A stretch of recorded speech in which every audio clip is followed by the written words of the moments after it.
This is my ultimate all-in-one workshop and comfort room build, and in this video I'm going to show you how to build it. It has everything you need to tackle the Ashlands biome and beyond, but even though I am using some Ashlands tier components, this build can still be achieved with regular wood and stone pieces with a few minor alterations. Starting from the outside, you can see that the build mainly consists of the new groused and stone pieces, the regular wood pieces, and the shingle roof pieces. Coming up to the front door, we've got some ash vine on the front face and covering the door, which was unintentional, but I think it looks kind of cool, and we'll move inside. Inside on the bottom floor we have the workshop. Now this is a fully kitted workshop with all of the Ashlands tier equipment, and it all fits in this fairly compact space. So if I move around the build anti-clockwise, we have the artisan table with the new Ashlands artisan press upgrade. We've got plenty of integrated storage, maximum level forge, maximum level workbench. We have the Iter refinery in the back right corner, the fully upgraded black forge with the new gem cutter and metal cutter.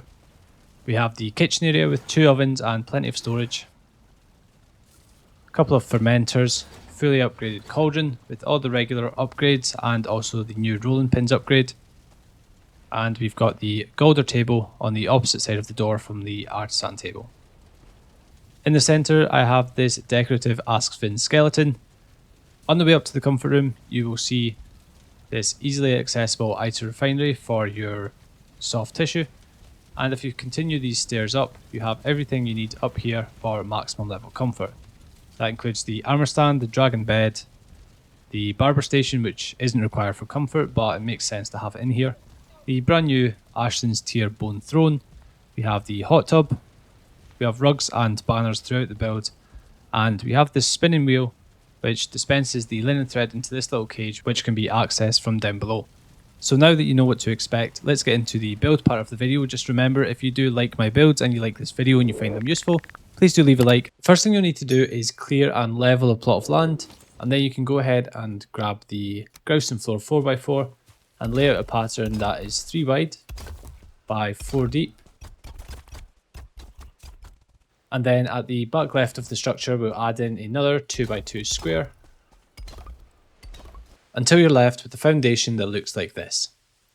Once you have this initial shape, we'll need to add in some more areas for storage and things like that. So grab your groused floor 2x2, and on the right hand side we're going to miss a spot, and then we'll come 6 along this right hand face.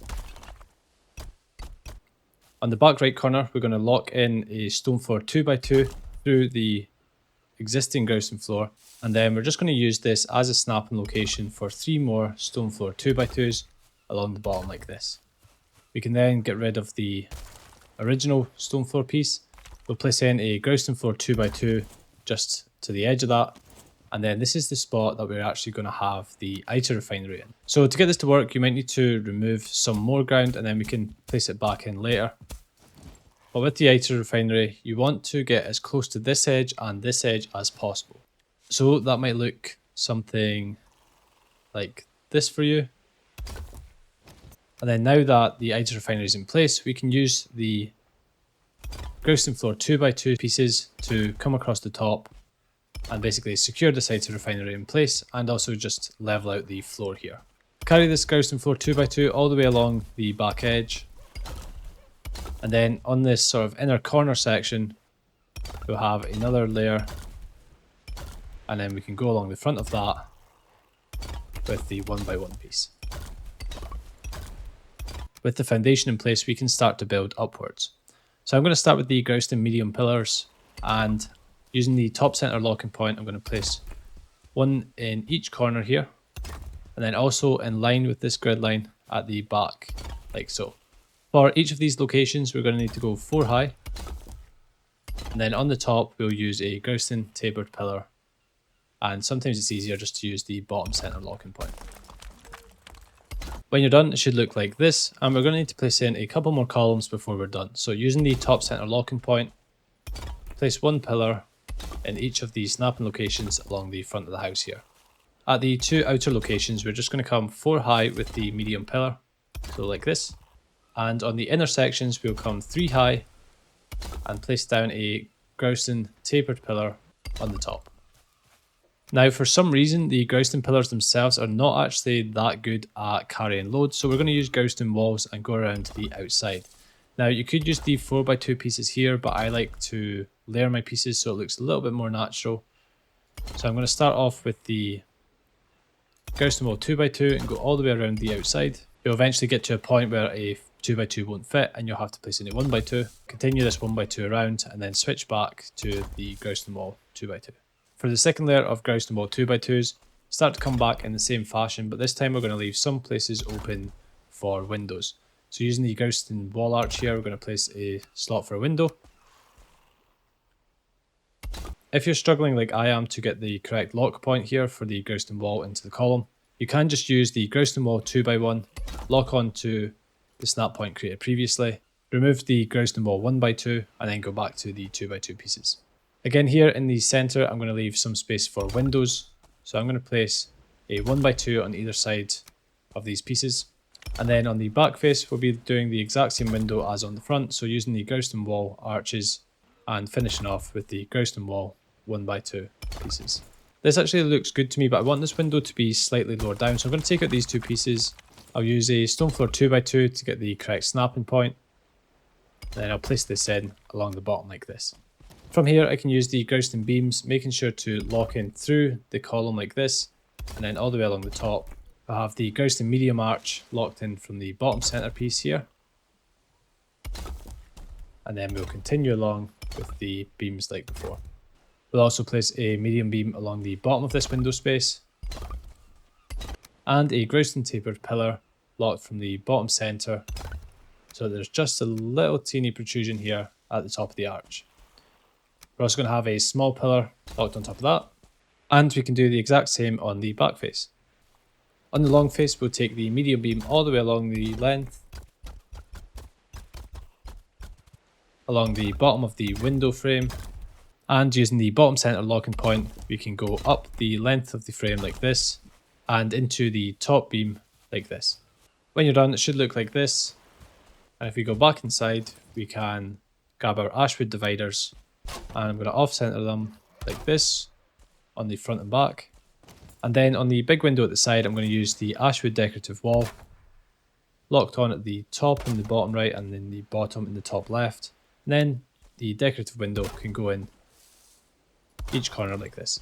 So now with the grouston walls done, we're going to move on to the cage walls to protect the structure from the Iter refinery and the refined Iter. So start off with the cage floor 2x2. I'm going to go along the bottom because I don't want the refined Iter damaging the grouston floors. Then I'm going to use the cage wall 2x2, just going around the length of the structure, and then doubling up this layer for the exterior faces and also the front of the structure, just leaving this face open where we're going to have a cage wall 1x1, and then if we jump up here we can use the snapping points from that to place down cage floors along the bottom like this.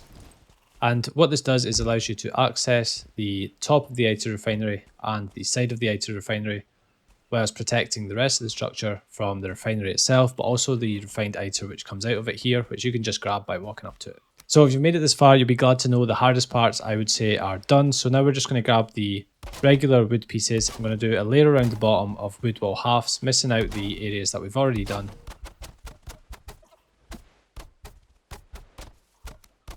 We'll have the space at the front for the door, which I'm going to use the dark wood gates for. And then I can start working up the structure, just making sure to leave enough space for the windows that I want. So in this little corner, I want to have a little window here. I'm going to make this whole length a window, so I only need to put the wood wall halves along the top face. Same at this side. And then for the rest of all of this section, we can just go around with the full size wood walls and marking all this in. On this section next to the cage wall, I'm going to use the ashwood decorative windows along the top. And I've actually just decided I'm actually going to use the cage wall 2x2s just on this face here to divide up this section with the storage that we've got here. Wood wall 26 degree next on either side of this little storage section, and then I'm just going to simply put up the shingle roof 26 degree along the top here like this, and then there'll be another layer of wood wall halves along the top like this. And just before we get the roof on, I'm going to create another divide between the walls and the roof section just with the medium beams here. So I'm just going to lock in all the way across the front of the structure. And just on the inside, we need to create 2 more columns to support a beam that we're going to run from this corner here to this corner here. So I'm using the natural snapping point here for this section. So it's 3 meters in, so it's a 2x2 and a 1x1 spot. And we're going to need to create a snapping point on this side for the equivalent column. So I'm going to use probably just a 1x1. We'll lock using the top center. Take that out. We'll build 4 high like before, and then we're going to use these medium arches to combine these 2 sides and the beam that we're going to run along the top. So we're using the lock point from the second piece of the column, snapping in like this, and then that means that we're going to be a little bit more supported when it comes to this main beam along the top. Using the center locking point, locking into the tapered pillar that we placed earlier, and then we'll just run it all the way along the top and back into the column on the other side. Once you're done, jump up to roof level and place down a little working platform for yourself, and then you can grab the shingle roof 26 degree, and you should just be able to lock in fairly easily here to the grousing pieces. If you notice that the roof piece is not running flush with your wall here, what you might need to do is just adjust where your lock points are for the grousing medium beams. I've just had to do that in this build. I've basically shifted this beam on the long face over so it's directly centered with the beam down below. And then I've just had to adjust the ones along the back and front according to this piece here. From here, it should be fairly easy. We just need to do 2 layers of shingle roof 26 degree, but I'm going to miss out the first 2 on the front of the structure and the back 1, and that's because we're going to be using these slots as chimneys. On the other side, we're going to just take the roof components down to match the beam on the other side. And since the chimneys are going to be facing the other way, on this side, we are going to have 2 full layers of shingle roof 26 degree from the back to the front of the structure. For the chimneys, we'll follow this 26 degree incline up, like this. And then we can add in some details with the wood pole 2 meters and the wood beam 26 meters, just to make it look like the chimney is somewhat supported underneath. You can do as much or as little trimming as you want here. I'm just going to go around the full length of the chimney that we've got. And then whilst we're at it, we might as well take this trim down along the edge of the roof. At the apex of the roof, I'm going to add a centered wood roof cross 26 degree, just for a little bit of detail. And once you're done, it should look something like this. For the roof of the main room, I do just want some sort of overhang, so I'm going to use these 1x1 pieces to create this lock point that I can use for the shingle roof 26 degree. And I do want to create this kind of overlap at the front of the structure just to create a little bit more depth to the front. We'll have to do the exact same for the overlap on the other side. So using the wood floor 1x1, I'm going along the length of the whole structure, including the caged wall section at the back. Now the pattern that we want to use for the roof, starting from the edge of the overlap, so this corner here, is a wood wall 26 degree. We'll have a wood wall 45 degree on top of that, supported by wood wall halves. We'll come back down with the wood wall 45 degree. This one's just going to be a wood beam 2 meter. And then this pattern is going to be mirrored on this side with the wood wall 26 degree, tying it off and sort of overlapping into the structure that we've already made. Now from here, we're going to have the wood beam 45 degree coming up on each side. We'll have the roof cross joining them in the middle. And then I'm going to use wood roof crosses just to sort of create a little detail here, like this. Do the exact same on the other side, being very careful to focus on which snapping points you're actually snapping to. And from this point, it's really just about following this outline that you've already created for yourself with the correct shingle roof pieces. So for this bottom layer, it's going to be shingle roof 26 degree. I'm connecting to the upper corner of the previous piece. And I'm going all the way along, making sure to have an overlap at the edge of the structure. Now the next piece we've put down is a 45 degree. So we're going to copy that along the length of the structure. And once you reach the top, you'll recognize that you need to use a shingle roof ridge 45 degree. Again, just making sure that we're connecting these to the correct points and working along the length of the structure. And with the finished roof, your structure is going to look like this. Now at this stage, I'm going to add some windows into the roof because we're going to need at least one of these in order to vent the smoke from the hot tub later on.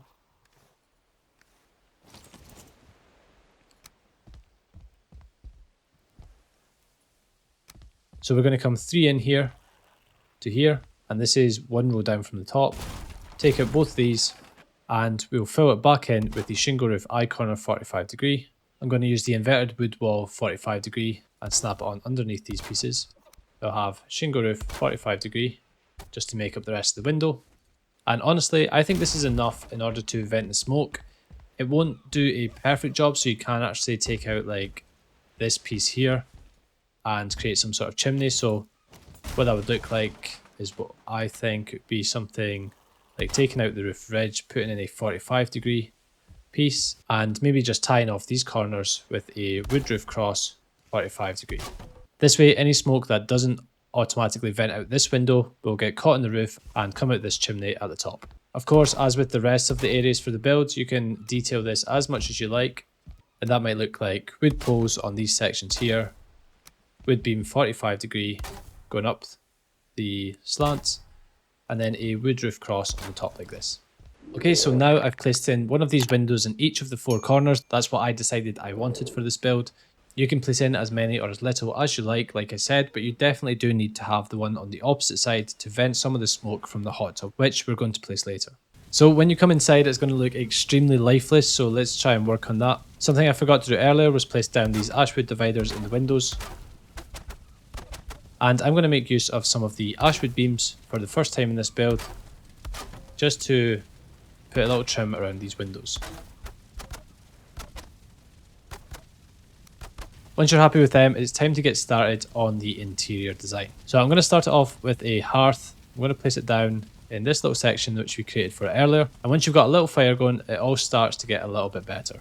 So I guess that I've unintentionally started in the kitchen. So I'm going to place down an ashwood pole 1 meter in this little corner at the hearth here. And then I'm going to take this back to the back wall like this. We'll also do the same along the front, and then we can place in some wooden floors in this space that we've left at the back.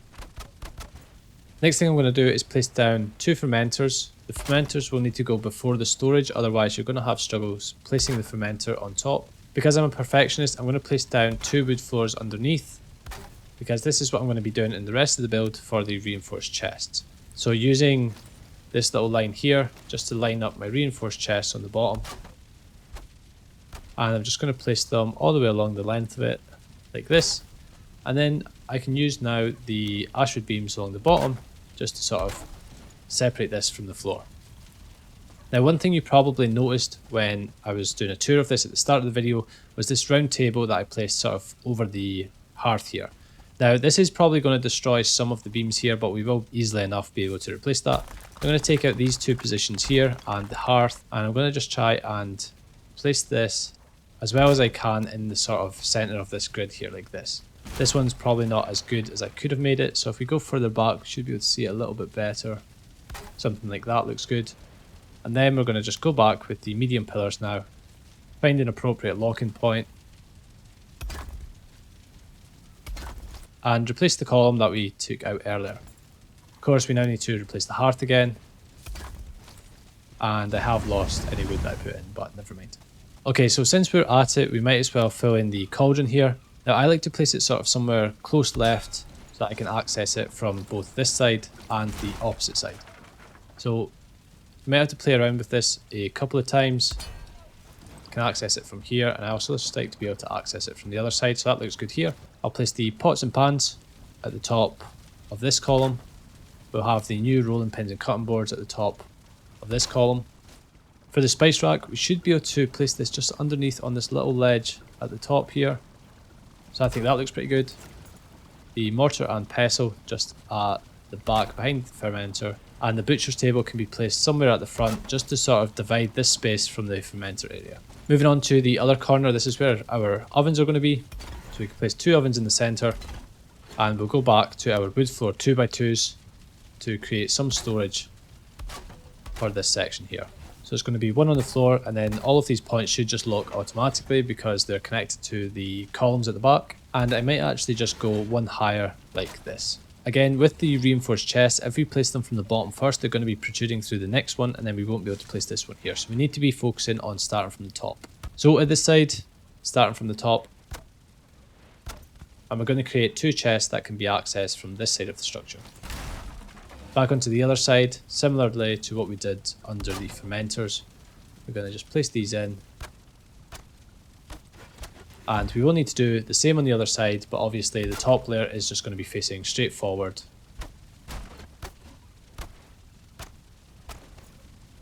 Now with the chests in place, we can create a bit of detail using the ashwood beams. We'll separate each of these shelves on both sides.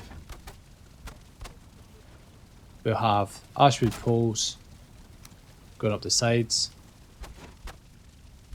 And then just to sort of connect these ovens into the storage a bit more, what I want to do is sort of connect them across the top and just underneath here like this. And then place in some of these ashwood decorative windows. And I feel like that just goes from having two storage at the side to sort of making this like a built-in unit almost. These chests are facing the opposite way, so I just like to tie them off, but if you ever want to use the storage from this side, just take this out, turn the chests around. But being able to access these two reinforced chests from this way will actually help in the sort of logistics of your build. On this side we can place up a wood wall, and then again we're just going to trim off all these edges with the ashwood pole, 2 meters and 4 meters. So the kitchen area is now pretty much done. I've added some diverger lanterns and some iron torches around just to sort of increase the light a little bit more. And the last thing I'm going to do is place down a red jute carpet. So I've lined it up with the column on the left here, put it in as far as I can go. Do the exact same on this side, putting in as far as I can go while still lining it up with this edge here. And then taking this all the way along to the edge of the structure. In this front left corner we're going to have the Galder table. I'm going to place in the Galder table, we'll have the rune table improvement on the left, the unfading candles on the right, and the new feathery wreath. I'm just going to place this up top like this. Now I kind of like to separate my areas a little bit by using the blue jute carpet, so I'm going to do that here. And I think actually when I've done this previously I did have to just remove that rune table just to place this in properly. To the right of the door we're going to have the artisan table. Just going to place one down so that I can place in this press exactly where I want it, centered with this grid line just along here. And then come back afterwards, pushing the artisan table as far back as I can go, and just placing it in. Lockshog's normally my go-to for the sort of standard areas like the artisan table, forge, etc. So I'm going to use one of them there. Now this big section that we've left out already is going to be pretty much integrated storage, but we are going to have the workbench here and also the forge. So I'm going to show you roughly what I'm going to do. I'm going to miss out a block here. It's going to be a block and a half until the next one. Have a wood wall like this. I'm going to have a full block in the middle, so we just need to create these snapping points with the 1x1s. And then we'll have 3 blocks again, and then a full size block here. Now using a wood floor 2x2, I'm going to do a very similar thing as to what I've done in the kitchen area. I'm just going to basically mark out all the locations that I want to have reinforced chests. Now when you're placing the chests for these sections, because these areas are unequal, so for example you can fit 2 in here, then this space is like 3 slots, so you can kind of fit 3 or 4. I'm going to go for 3. So instead of lining up the edge of the chest with like the edges of the planks like this, I'm going to place this one dead in the center. We'll do the same on this section here and on the right hand side. And then when it comes to these sections, which are just sort of standard little bays, I'm going to use the same method I did next to the ovens. When you're done, it should look like this, and any gaps like this can be hidden using the ashwood poles that we've been using throughout the build.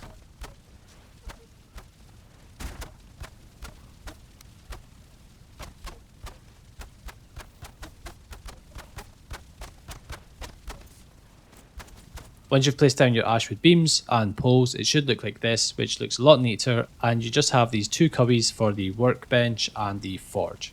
Now for the workbench, I'm just going to place one down so that I can place down one of the improvements, which is going to be the tool shelf, and this is just going to be up in this upper left corner like this. Before we get started with the rest of the improvements, we're just going to need to create a small shelf that runs along the top of the storage using the 1x1 wood floor. I'm going to hide the adds just in the back like this and cover this up using the wood wall half and the wood wall 1x1. So now with these two improvements in place, we can grab the workbench and place it how we want to in front of this little wall. I'm going to have the chopping blocks just off at the side next to the outer refinery.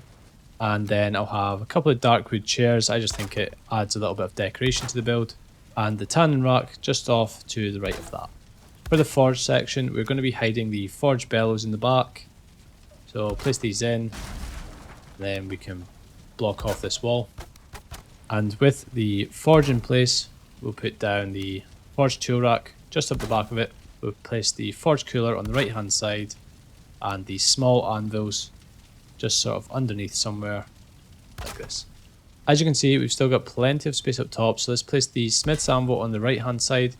Hopefully we can place down the grinding wheel. So the grinding wheel wasn't actually fitting in, so I've moved the tanning rack across, moved the grinding wheel across, and now I've got the two dark wood chairs over more towards the forge side, smith's anvil on the right, and we do have a little bit of spare space on the shelf, so let's see if we can find some decorative pieces that we can use here. This new lava lantern looks pretty cool, so let's place down one of these, and we'll place down a personal chest, just not that we're going to use anything to store in there, but I just think it looks good. Next up, we have the black forge area, but let's go ahead and place in these stairs to sort of give this area some shape. I've been really liking these new ashwood stairs. I think they look just a lot more sleek than the other ones that we've got. So I'm going to use the ashwood floors just to sort of keep the same colour as we come up the top here. From this section, we're going to need 2 layers of ashwood stairs to take us into the upstairs area. And as you can see, this creates this nice little nook that we're going to have the black forge in. So placing some reinforced storage underneath the stairs like we've already done plenty of times, and then I'm going to create a little nook with the wood wall 1x1 and the wood wall half, and this is going to be where we're going to put the gem cutter later on. So with the black forge, I'm just making sure that it's not going too far through the back of the wood wall here, and I want to pull it out to the left ever so slightly just so that we can access this chest down here. That's going to mean we'll have the black forge cooler at the front, we'll have the brand new gem cutter just at the side here, and then hopefully if we haven't pulled the forge too far away, we can fit in this metal cutter just up top on the stairs here.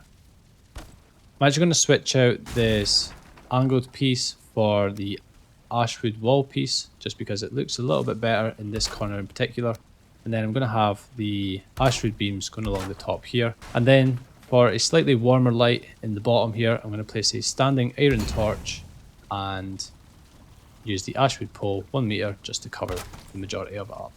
In order for the vise to fit, I had to pull out the black forge ever so slightly from this wall, and I've just placed in the vise just behind it like this.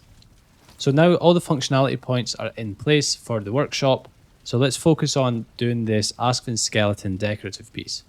We're going to need to remove the grouts and floors in this location to place in the round table, and we're going to want to place the round table so that it kind of matches up with the intersection between these two pieces.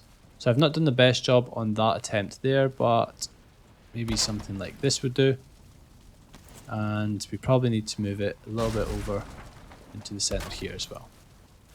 Okay, I think that looks pretty good. It might take a little bit of playing around with for yourself, but once you're done, take your grouts and floor and fill these spots back in. Grab yourself this Askvin skeleton, facing whatever way you like. I quite like it something like this, and then with the brand new ashwood bench, all we're going to do is take this a quarter at a time, pushing it fairly close in and making sure that the two edges touch between benches. And I actually think this is so good. It's one of the best decorative pieces I've seen, at least. It looks like the skeleton's interrupting the ability to lock this in, so I'm just going to take it out for a second, place down the last bench, and then come back, find out somewhere that it fits. Now it's up to you which kind of wood floor you want to put here. The ashwood floor works quite nicely because it matches with the stairs, but I think it looks a little bit too dark from underneath and up top, so I'm going to stick with the regular wood floor pieces. Now this floor will need supported in some areas, so I'm going to just sort of sporadically place these ashwood beams back into the grouston beam and into the walls on the other side. But we're going to be building a foundation here that is 4 wide, making sure to sort of connect it back into the main structure when you need to. And this sort of section here on the far end is a really good position to lock it back into the front grousting beam. Now we are going to be placing down the bone throne here, and the bone throne will need supported by some other sort of stone foundation. So I'm going to place down 2 grousting floor 2x2s, which will be supported by the front beam. And before we place down any more comfort items, I'm just going to sort of go around the outside with the ashwood beam 2 meters. And then this is going to come together so quickly. Now we've got the bone throne that's going to come up at the front here. The hot tub snaps into this back left corner. I'll take out this back right corner and replace the front 2 with wood floor 1x1s. And then we're going to have the spinning wheel. And you need to place it just so that the top of the chute is just above this little area here. And this is where we're going to have this little hatch for any linen that falls down. So using the top locking points, I can place down the cage wall underneath and the cage floor on the bottom of that. We can place down the armor stand right next to the stairs. The dragon bed can get placed down in the middle of this little area underneath this member supporting the roof. And then we can have the barber station in the back corner here, just in case you fancy a change to how your character looks. Now obviously we have plenty of rugs downstairs, so the rugs aren't really required up here as a part of the comfort. But last but not least, we can come down to the bottom and add some banners or drapes to the windows that we created. It doesn't need to be too many, it only really needs to be one, but I like to place in a few just to create a little bit more colour in the space down below. And the last thing I'm going to do is add in some standing iron torches at the top of the stairs, especially in this back right corner of the build. It looks very dark from the bottom, so having the torches up high just above is going to make a big difference underneath.